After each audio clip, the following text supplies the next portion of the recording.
नमस्कार, मैं खुशी और आप देख रहे हैं एसपी न्यूज। आइए नजर डालते हैं आज की बड़ी खबर पर। शिक्षा और स्वास्थ्य बने मुनाफे का खेल, मोहन भागवत ने खोला गहरा राज। राष्ट्रीय स्वयंसेवक संघ के प्रमुख मोहन भागवत ने एक महत्वपूर्ण बयान दिया है, जिसमें उन्होंने देश में शिक्षा और स्वास्थ्य सेवा के व्यवसायीकरण पर गंभीर चिंता जताई। उन्होंने कहा कि आज शिक्षा और स्वास्थ्य जैसी मूलभूत आवश्यकताएं आम आदमी की पहुंच से दूर होती जा रही है, जो एक चिंताजनक स्थिति है। यह बयान उन्होंने गुरुजी सेवा न्यास द्वारा स्थापित माधव सृष्टि कैंसर अस्पताल के उद्घाटन समारोह में उपस्थित लोगों को संबोधित करते हुए दिया। मोहन भागवत ने कहा कि शिक्षा और स्वास्थ्य दोनों ही मानव जीवन के अत्यंत आवश्यक स्तंभ हैं। ज्ञान अर्जित करने के लिए शिक्षा जरूरी है और ज्ञान प्राप्ति के लिए स्वस्थ शरीर भी। अस्वस्थ शरीर में ज्ञान अर्जित करना संभव नहीं है। कैंसर जैसे गंभीर रोग के संदर्भ में मोहन भागवत ने ये भी कहा कि इस बीमारी में मरीज की हिम्मत और डॉक्टर के साथ संवाद बेहद महत्वपूर्ण होता है। जब डॉक्टर और मरीज के बीच अच्छा संवाद होता है तो मरीज को उपचार में सहारा मिलता है और वह हिम्मत बनाए रखता है। उन्होंने कहा कि स्वास्थ्य सेवा में केवल एलोपैथी ही नहीं बल्कि आयुर्वेद और नेचुरोपैथी जैसी वैकल्पिक चिकित्सा पद्धतियों को भी अपनाना चाहिए, क्योंकि हर व्यक्ति की जरूरत और शरीर की प्रकृति अलग होती है। उन्होंने पश्चिमी देशों में एक मानक कैलोरी सेवन की रिसर्च का उदाहरण देते हुए कहा कि भारत जैसे विविध जलवायु वाले देश में एक ही पैमाने को लागू करना उचित नहीं है। इसके अलावा उन्होंने बताया कि पहले डॉक्टर एक परिवार के स्वास्थ्य इतिहास से परिचित होते थे, जिससे वे बीमारियों का पता आसानी से लगा लेते थे, लेकिन अब ये प्रथा खत्म हो गई है। इस अवसर पर उन्होंने माधव सृष्टि कैंसर अस्पताल के उद्घाटन पर प्रसन्नता जताई और कहा कि यह अस्पताल विशेष रूप से जरूरतमंदों के लिए कैंसर जैसी गंभीर बीमारी में सहारा बनेगा। मोहन भागवत का ये संदेश एक सामाजिक चेतावनी भी है कि हमें शिक्षा और स्वास्थ्य सेवा को फिर से सेवा के भाव से देखना होगा, न कि केवल लाभ के नजरिए से। उनका मानना है कि जब तक ये दो महत्वपूर्ण क्षेत्र सामान्य जन की पहुंच में सस्ते और सरल रूप में नहीं आएंगे, तब तक सामाजिक समरसता और विकास की दिशा में बाधाएं बनी रहेंगी। इस उद्घाटन समारोह के माध्यम से उन्होंने स्वास्थ्य और शिक्षा के क्षेत्र में सुधार और सेवा भाव को पुनः स्थापित करने का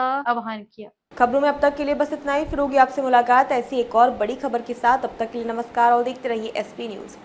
ऐसे ही लेटेस्ट अपडेट्स के लिए हमारे चैनल को सब्सक्राइब करें और तुरंत नोटिफिकेशन पाने के लिए बेल आइकन प्रेस करना ना भूलें। यदि आप हमें फेसबुक के माध्यम से देख रहे हैं तो हमारे पेज को फॉलो जरूर करें।